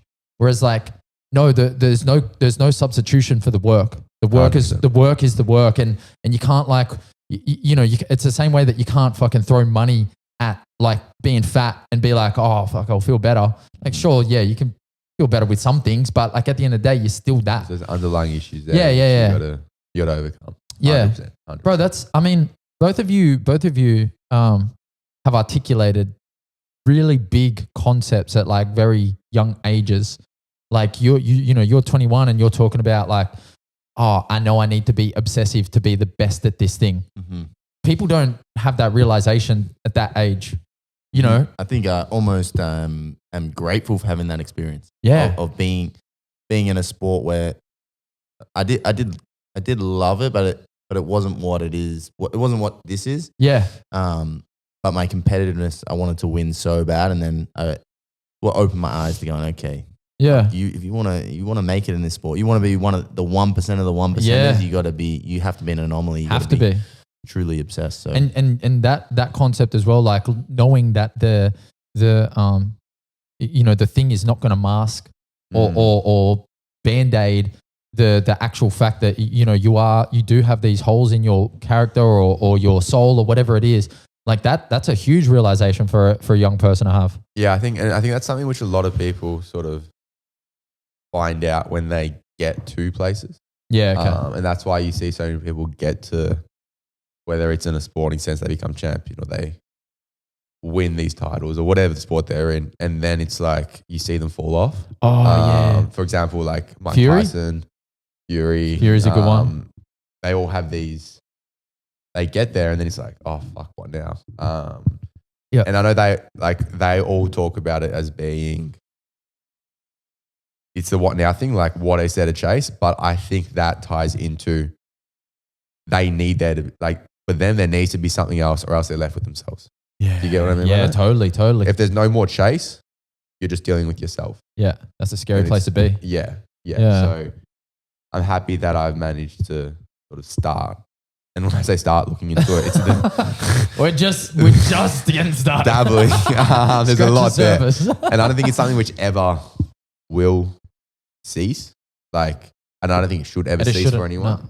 I think it's always something you got to be working on constantly to a point, because then you also see people who, like, with the self-improvement stuff, it's everything, and like they're constantly they need to be self-improving 24/7, and then it's like, hold on, like tiring. Be happy. Yeah. Also be happy with where you're at, not just where you're going. Yeah. It's hard to find that balance. Yeah, 100%. But I bet a cool thought to have sometimes is to look at yourself. If you were 18 years old, looking at yourself now, you'd be like, damn. Yeah. I'm doing pretty fucking good. Yeah. Hey, we're on a podcast with the Sav. Does it get much better than this? Nah, we made the big time. Yeah. This is the big one. Only down from here. No, but that's actually, so right there, that's my stoicism journal. I have the exact same one. Oh, do you? I threw it out though. I couldn't get into it too much. Oh, you're too cool. All right, we get it. Anyway. But yesterday, the one of the lines was like, wherever your heart is, that's where your impediment lies. And so what it means is, like, whatever you set your heart on that you desire more than just being here right now, it actually can be a block. It can be a hindrance. And so with the self-improvement stuff, if people are like so fixated on, oh, I need to improve, I need to be better, I need to be this, I need to be that. No, you are that already. You can be. Just look here right now. Like, you don't have to look over there or up there or under here. Like, you are that right now. Just accept it. Yeah. Not enough people looking, here. Certainly, 100%. All right. Obsession. Where's it kick off? How early? With this? With the martial arts journey. I would say probably the first time I tapped someone out. Yeah. I was like, oh shit, here we go. Yeah. No, I think I was already pretty obsessed with martial arts. I think my personality moves towards it. I was obsessed with Dragon Ball Z growing up. Okay. And then I think what really strengthened that is because I was that guy that was watching it. Yep. Telling people I think I can do that, and then to actually go and do it and think, hey, I'm actually pretty good at this. Yeah. And it was just I just got hooked, and then you start to tap people, you start to show up more, and then you start to really believe in yourself, especially when you're in a place. Previously, I was in a place of losing that confidence, losing my identity. Totally. That was golf at the time. Yeah. And then finding this new place, connecting with people. Like I definitely, from a personality perspective, make friends in this sport much easier than I did when I was playing golf. Yeah, totally. Like I didn't really connect with the crowd. And that's I have a lot of friends still from my golf days, so but I didn't connect with that crowd the way I connect with this crowd. Yeah. Pretty much as soon as I started doing this sport, it was easy to make friends. It was easy to connect with people.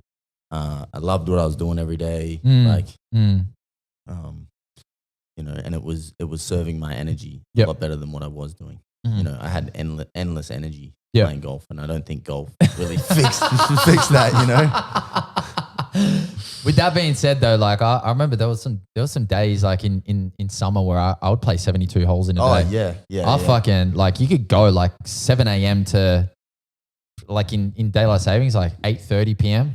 Yeah, you just fucking non-stop holes. You get the golf cart. You get a couple. More of an 8:30 p.m. to 7 a.m. kind of guy myself. With the holes.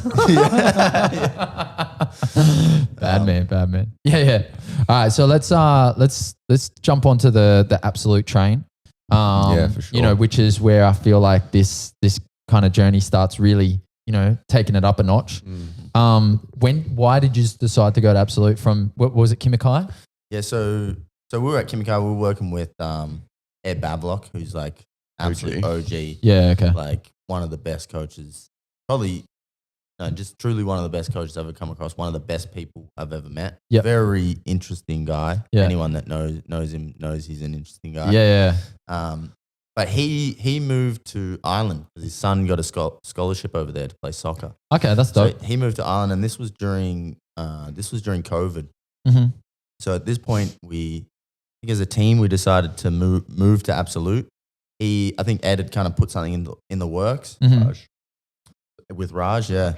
Raj Shippen, one of the other boys on our team, Raj. absolute killer. Yep.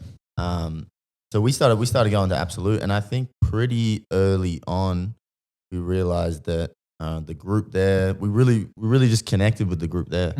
I think the energy we brought to training, they connected with. They loved seeing what we were doing. Yep. We loved seeing what they were doing, and then even on just the personal level, like martial arts aside, like we started making some lifelong friends there, and that was just the catalyst, and like now it's on fire. Yeah. And they already had a good thing going. Oh, really? On before Okay. we got there, so I think it's safe to say we added to that. Yeah. I think Joe's energy as a leader definitely helped with that, and I think it was a perfect combination. Yeah, cool. So how many were in like their like core team when you got there? I would say there was probably 10. Yeah. You think that's Yeah. probably 10, and but the beautiful thing as well, I'll say, is that the real core team was featherweight. So it wasn't our division. So I don't think we didn't come there as like competition to a lot of these guys. Okay. I think if we came as featherweights, bringing the energy that we had to those guys, there would have been this like initial feeling out competitive process. Yep. Whereas we came, they had a few welterweights, but we came as a group of welterweights that were fully committed. Yeah. So there wasn't that like competitive no friction. Yeah, there was no friction. There was no friction. Yeah.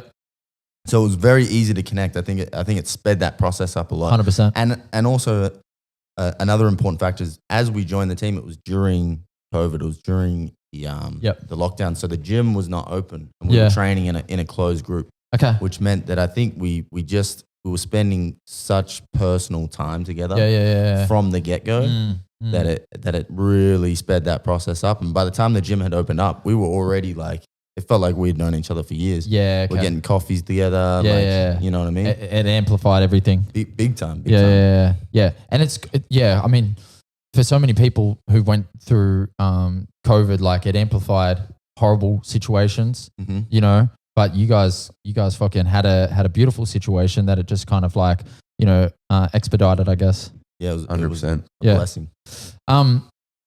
So one thing that like I brought up a little bit earlier, which I kind of want to touch on here, which, you know, give you guys a little bit of a chance to shout out like the team a bit more is, you know, all the fights that I've watched recently, like in very recent history, like Jack, Joe, Samad, yourself, Sam, in pre-fight, post-fight, interviews, conversations on the street, like all your content, like every single kind of conversation or place where you've been asked to kind of articulate yourself that I've seen, you've been very well spoken, like, you know, all humble guys. What I'm trying to say is all really smart, well-spoken guys. And it's just so cool that it's all one team.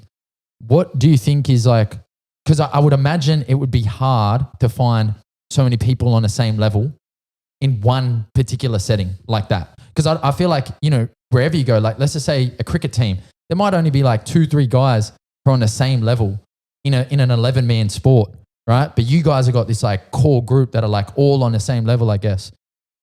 Why? What's going on there? How can you explain it? I think I don't think there is an explanation for it. I think a lot of it is a bit of dumb luck in terms of things have just fallen into place where a bunch of like-minded individuals have ended up at the same place. Yep. And then because of that, they've all elevated each other. Yep.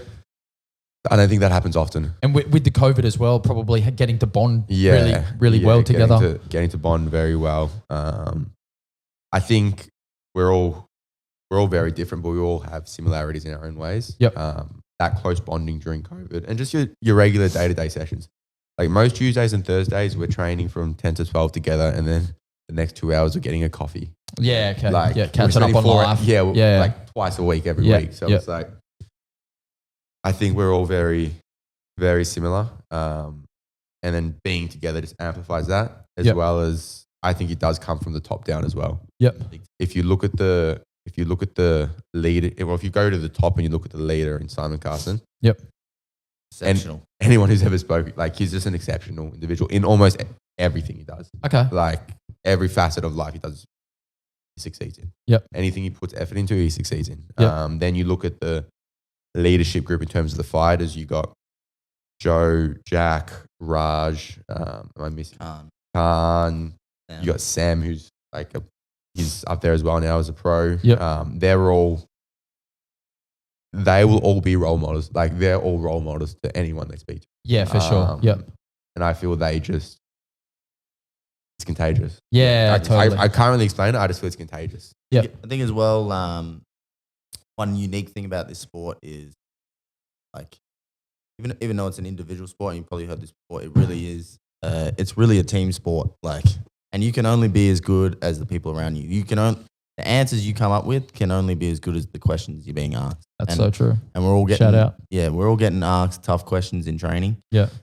We're all pushing each other to be better. We also have managed somehow, like I know with me and Dylan, and you can attest to this or disagree with this, we've kind of been on this journey pitted against each other at a certain point. Yeah. And like at times it's been challenging from a competitive standpoint because I fucking hate losing to this guy. Fact. And he, I actually don't take it that competitively. But I know he hates taking the high road. He hates losing to me. And there's some days where I'm tired or he's tired, and I'm looking at him from across the room like, I don't want to do this round. Yeah. But it's just like we found this beautiful balance where it's like there's such a deep friendship, and there's still this like hate for each other as competitors. Tough love. That we continue to push each other, push each other. Yeah. And I know none of us would be as good as we are if it wasn't for the people around us. So it's just been a perfect storm. I think everyone in the gym has that person too. Like I know the featherweights, like Jack and Khan, great friends, love each other, but I'm sure there's deep down there's this competitive will to beat each other. Same with Sam and Jack. So everyone's just pushing each other to be better. Everyone gets along. We really have no in-house beef. I know I hear stories of at other gyms, whether it be jiu-jitsu, MMA, like there seems to be always some level of like in-house beef, but amazingly we really have none of it. And I'm not even just saying that. It's just kind of how it's come together. It's like lightning in a bottle. Yeah, I've been obviously privy to see a little bit of it, and it all looks so genuine and like it seems like a really good place to build from. You know, if you're building knowing that you and the person next to you want to build something equally as beautiful, like no strings attached, no bullshit, just like let's build something beautiful together, you're most likely going to build something beautiful. Yeah, and we're also like we're learning constantly. We're not in, like I think a lot of gyms they train together. You know what I mean? They push each other, they train together, but they're not like, they don't have a coach who's constantly evolving, constantly learning. Like we're like on a Tuesday, Thursday session, it's like we're beginners. Okay. We're getting taught new techniques all the time. Beautiful. And everyone is engaged. Yep. You know, no one's drilling together, being lazy. Like it's a really, really rare thing that we've got. So shout out Absolute. Shout out Absolute. Shout out Simon Carson. Shout out Joey Luciano, Raja, all the guys. Like it's a fucking killer team. Rising tide, baby. Beautiful.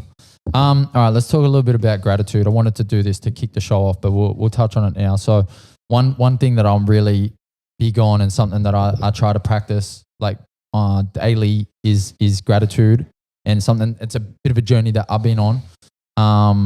And what I like to do is I like to kind of like take a couple things out of my life that I want to actively put gratitude towards.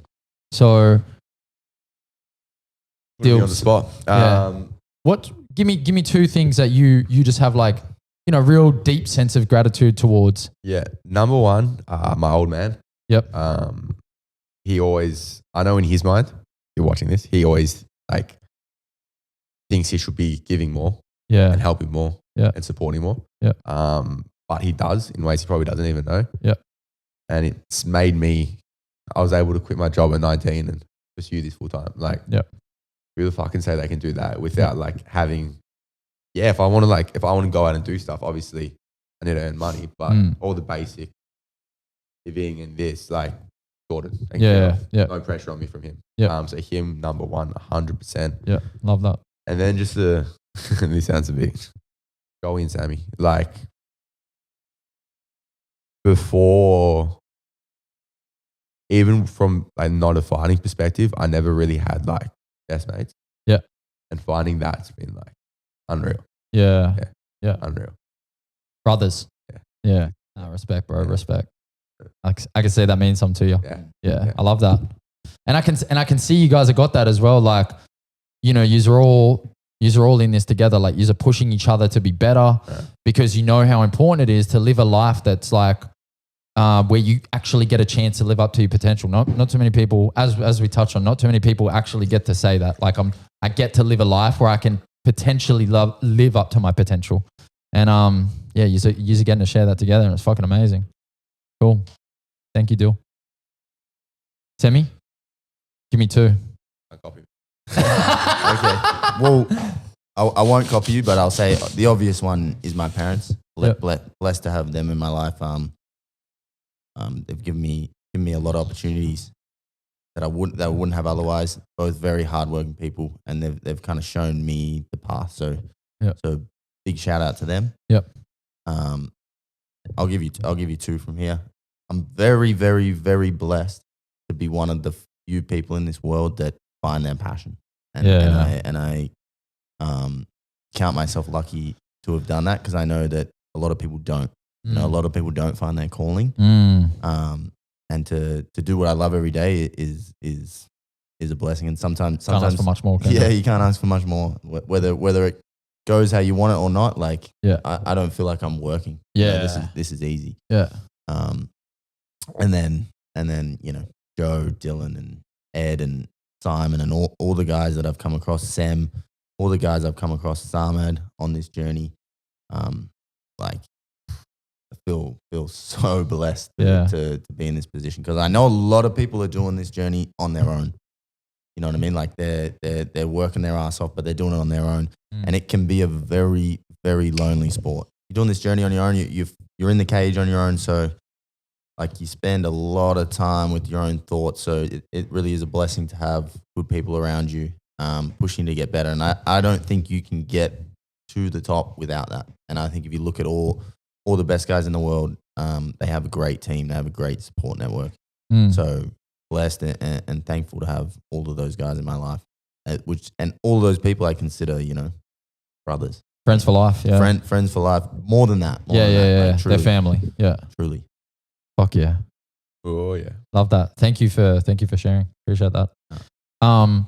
Even you, Sav. Yeah. You know, even you. I'll get a little shout out. Appreciate that. That's only because you're on my show. No. We love you. All right. Thank you. All right. So we're gonna. I'll wrap it up with. I've got two more questions actually.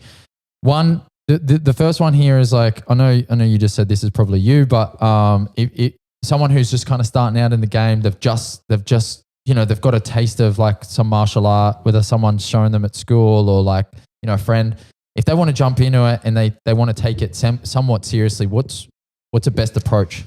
Yeah, so as I answer this, I do feel like this is still me. Yeah. As I'm very, very new to this all. Yeah. But I don't know. Do you reckon it's just head first? Yeah. Just fucking actually get stuck in? And you're either gonna I'm not gonna say something like you just gotta keep going, because maybe it's not for you. Yeah. You know what I mean? Yeah. Like, maybe you just don't like it. And if you don't like something, don't do it. Yeah. But I think you'll know pretty fast if you like it. Don't do it. Even if you start it, obviously, if you want a bit of, you know, like confidence, maybe a bit of people to respect you more. Yep. You don't feel like whatever it is, don't be the guy who does it for Instagram. Yeah, for sure. Respect that. I think that's probably the biggest thing. Like if you're doing it just for that, have it as part of your lifestyle. Yeah. And like post about it, whatever, but don't pretend to be this hectic cunt. Yeah. Like, you get where I'm going. You get Well, where I'm going. let me ask you this then. That second week or whatever it was when Joe gave you that flogging, why'd you go back? I got no idea. No idea. Okay. I was probably concussed, so I don't really remember that time too well. I probably wasn't planning on going back, but I was on that loop where you just go, nah, I don't know. I think I just You didn't want to let the boys down? But the thing is, like, we weren't really, like, I know them for a week or two at this, like, a few weeks at this point. So, I don't know. I think maybe with the jiu-jitsu. It's all right, keep talking. With the jiu-jitsu, I saw people who were like, I remember, I was 6 months into the jiu-jitsu at this stage, right? Mm-hmm. And I saw people who were smoking me at the start. Yep. And I was smoking 3 months. Yeah, okay. So I was like, oh shit, I'm getting copping some beatings now. But if I just stick with that, I'm going to be able to give some beatings. Yeah, so you knew that, like, it probably took longer than I expected to be able to give out some beatings. Yeah. But that time eventually came. Yeah. And you've probably given your fair share. Oh, brother. I think. Brother. Oh, man. It's like it's a ladder, dude. Like, he's copped his beatings. Yeah. Trust me, this guy is giving out beatings now. Dished a couple. He's a bit of an arsehole in the training room. Preferably to people who are nowhere near the same experience I have. Mm-hmm. I don't want them to be within like 1 year or 2 year of training. This the is same not amount of what time you that should I be have. admitting on the podcast. Like if they can really defend themselves. Yeah. Nah. It is. We spoke about this as in like all the boys spoke about this. It is a vicious cycle, but it is a necessary cycle. You'd rather find that shit out about yourself 2 weeks in, rather than like. I know Simon speaks about this a lot with getting us harder fights as amateurs. Like you want to know in the amateurs whether or not. Yeah, like if you don't want to have easy fights, be 10-0 as an amateur. Turn pro, your first fight's fucking tough, and you're like, oh, I don't want to do this anymore. Yeah, okay. Like find that Just out when waste you're it all up. find that out when you're an amateur. This is a great point, what he's saying here. Yeah. And I think that is a big factor as to why we cop those beatings in the beginning. Yeah. 'Cause it's like you would much prefer to find out now that this isn't for you than to find out 5 years down the track. And you're going to take, even though the beating sucks, you're going to take far less damage if you find out now than to find out 5 years later when you've been faking it. And you don't waste all that time as well. You're like, oh, I'll just get on with my life. Yeah. Yeah, fucking oath. All right, so I just got one more question and we'll fucking wrap it up. At the end and I feel like we've kind of touched on this a little bit, but I'll ask it anyway. At the end of the days, at the end of your days, when you're sitting on a porch at the front of your house, little rocking chair, okay, you're scribbling away on a crossword, reflecting on it all. CT. It sounds like brain. Maybe you've just done a little knitting, okay? Yeah. What does success look like, Sammy? What's a successful life? What's a life that you can be proud of? Man, I can be proud if I'm still waking up every day, enjoying what I do. Yep. If I would love over time, I'm not saying I'm at this point in my life yet. You know, I still got a lot to learn. I'm still a very flawed individual, but I would like to be at a point where I can be an elder. I can be a leader to the next generation of people coming through. And success for me would just be having respect in this sport where people can go at the end of the day, damn, Marles, that motherfucker fight. You know? As long as people think of me like that, then I can be content. Yep, I like that. Dills? I've never thought about this. I don't really know. We'll find out soon. Yeah, I think just being at peace. Yeah, okay. With whatever's happened. Yeah, and wherever it's gone. Yep. Having those relationships that I value now still there. Yeah. When I'm at that age. Yeah. And not burning them. Yeah. Yeah. I think that says a lot about person. If you're able to keep that going. You get me? Yep. you'll always find you'll find new friends, especially if you have a bit of success. Yeah. Which I'm hoping to have in the future. You'll find new friends, but the people around me now, I can have them around me in 50 years' time. Yeah. Means I did something right. Love that. Leave a bit of a leg, like whatever it is, whether it's on like wherever it takes me, whether it's on the regional scene or on into like, prove that I could do something inside a cage. You've already proven that. Bit by bit. Yeah. And yeah, just be at peace. Even with my regrets, be at peace with my regrets. Like, 'cause I'm going to fuck up. I fucked up so much and I know myself, I'm going to fuck up so much more. Sammy can attest to that. Yeah. But Dude. as long as I'm at peace with that, and not like, I don't want to be fucking down on myself at 60. Yeah, like fucking 70. I feel like that's a beautiful answer, by the way, especially for someone who hadn't thought about it before. That's perfect. That's actually one thing that I've kind of realized lately. My biggest achievement, I think, is being a better friend to myself through my mistakes. Yeah. And learning to like live with my mistakes. Like, cause I fuck up as frequently now as I ever have. I just was really hard on myself in the past when I did. Now I'm just like, oh, well, look, could have done that better. Anyway, keep going. Interesting. If I can just, what do you think? Sorry, I shouldn't be asking the question. Yeah. But like, what got you to that point? Because I feel sometimes as I'm getting older, maybe the mistakes are getting worse. But I can attest to that. But I feel like I'm harder on myself. Oh, harder. Because I feel a sense of I should be. You should be learning. Yeah, I should be learning. I should be more mature now. So when I'm making some of the same mistakes, I'm probably harder on myself than when I was 20. I'll tell you, it's two things. One is something that I paid for, and one is something that I've experienced. So the thing that I paid for is hypnotherapy. I actually paid a hypnotherapist, and I sat down with her and I said, my goal is to be kinder to my inner voice, my younger self. Mm-hmm. I want to be kinder. I want to be able to like be less critical. And that shit worked. I will 100% back hypnotherapy. So that's one thing.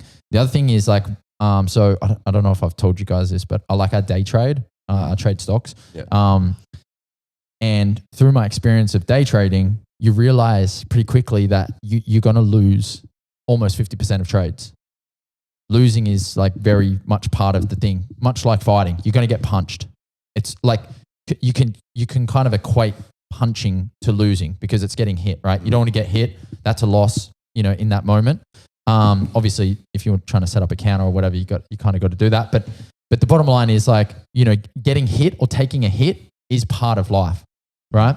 It's part of the fight game. It's part of trading. And the more I realized that taking a loss was just so innate in existing. It's just like, it's the yin to the yang. It's just part of it. Like you can't run from it. To be human is to be fallible. And once I kind of like looked at that reality and decided, all right, this is just who I am. I am going to fuck up. I cannot avoid it. I will be better at not fucking up, but I'm never going to not fuck up. Like it's just the truth of it. So the more the better I get at wasting time about beating myself up about fucking up, the more time I'm going to get back to make better decisions next time. Instead of like beating myself up for like a week because I fucked up. No, I beat myself up for like 10 minutes. Oh, you dickhead. All right, learn from it. Then I can get on to learning straight away. So yeah, they're the two things. That's good advice. Yeah. Yeah. The mature man with some mature advice. Yeah, you're experienced, dude. You're experienced. I know some shit, right? Yeah. Do you know what I don't know? How to fucking run a podcast. What the fuck is this shambles? Hey, dude. This is the second best podcast I've ever been on. This is a show business, baby. I've been on 2. Yeah. Well, that's all right. I'm in the top 3. You're in the top. Yeah, I'll take that. Top 3 and you ain't 3. Yeah. My man. No, you've done a great job. This has actually been fantastic, Sab. Seriously, thank you. Yeah. Awesome. I honestly, you guys, I gave you the late call up and you fucking came through. We had some lunch. We had some fucking podcasts. I learned how to not run a podcast. Hey, we gave you the late call up 2 weeks ago and you came through. I did. So we could only pay it back. Yeah, I appreciate that. I did come through. You always do though, to be fair. I'm consistent. Reliable, consistent, and you're a good time, bro. Yeah, I appreciate that. All right, well, we'll fucking sign it off. You've got to get to a dinner, I'm sure. Yeah. But yeah, thank you again. And I'm honestly and genuinely so excited to see where this journey goes. Like I'm happy to like watch and support and do, whatever is required from the sidelines. But yeah, I'm excited. Yeah, I'm excited to have you come along for the journey, and we're excited to see your journey too. Oh yeah. You're gonna get far, Sav. Yeah, there's some shit coming up, dude. You've really conquered the podcasting game. Yeah. Hey, when we're on Lex Freeman, won't forget about you. Give me a shout out. Say hi to Lex for me, will you? Yeah. All right. That's it. Thank you for coming on, Dill. Thanks, Sam. And Thank you, Sam. we'll catch you next week on Slaaap Haaapy. Peace. You can do it like this all day, hey, don't stop. Inhibitions run away, hey, don't stop. Let a bug hit windshield, scrape those off. My team running up big hills, they won't stop.